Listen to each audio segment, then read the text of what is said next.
Earlier this afternoon, to raucous applause, Florida's Surgeon General made an alarming new announcement. That state will now work to eliminate vaccine mandates entirely. It is a controversial decision bound to have an enormous impact on public school students and their families, who until today were required to be current on their vaccinations. But that is no more, apparently. In that press conference this afternoon, Florida's Surgeon General framed the decision as one of personal liberty, going so far as to say this about vaccine mandates. Every last one of them is wrong and drips with disdain and slavery. Okay? Your body is a gift from God. What you put into your body is because of your relationship with your body and your God. I don't have that right. Government does not have that right.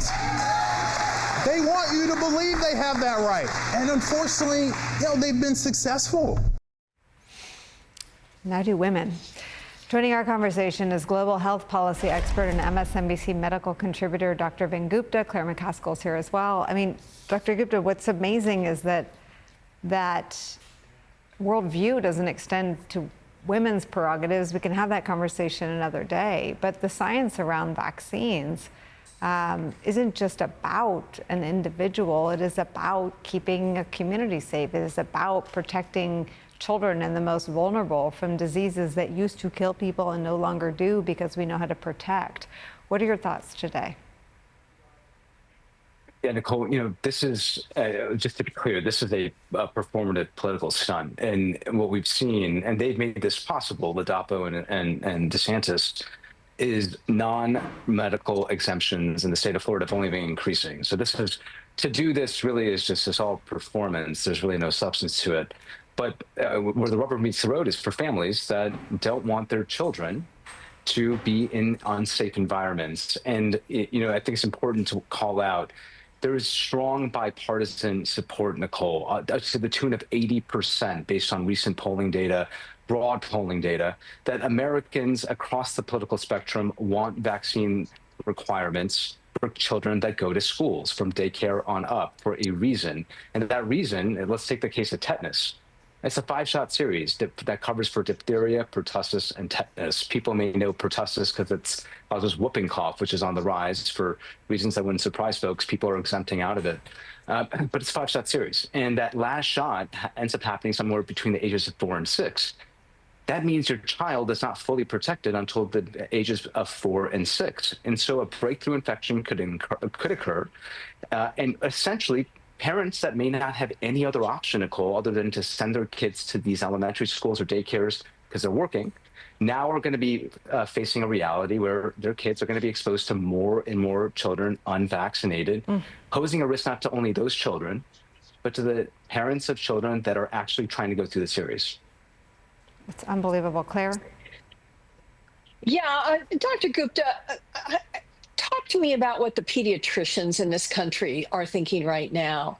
I mean, these are men and women who have dedicated their lives to the care of children. And I'm actually old enough to remember when we would lose, up to 500 children a year die from complications from measles before the vaccine became widely accepted and adopted through medical research. What are the pediatricians doing? Are they collectively trying to do something?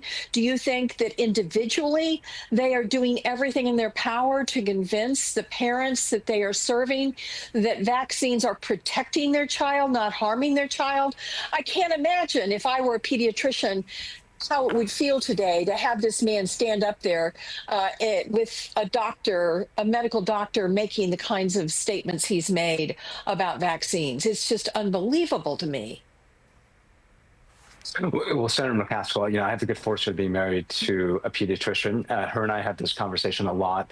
And I'm very close to the current leadership at the American Academy of Pediatrics. Just had a conversation with Dr. Susan Presley over the weekend, current president, who has been very outspoken. I think the AAP has really met this moment where typically medical societies are not as outspoken as what we're seeing now, and they are meeting every moment. But it's to say that they represent pediatricians, to answer your question, in every community across the country.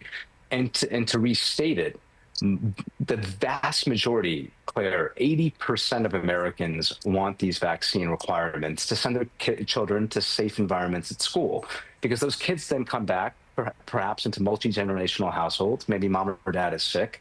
There's risks to sending a kid that's still going through a series for MMR, for measles, mumps, and rubella, or tetanus. If they're not fully vaccinated, they might get exposed and test positive. Remember, we went through this whole thing for COVID, and bring it back home. Nobody wants this, certainly not the pediatricians, but they're speaking with one voice, and I'll plug it here, healthychildren.org. I've been talking closely to their leadership. They've been trying to get this URL out for people across the country, Nicolle and Claire.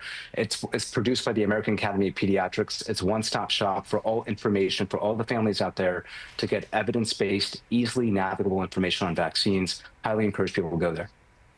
Let's keep this conversation going, Dr. Gupta, because I think people are going to be hungering for science-backed resources and information about how to keep their kids and families safe.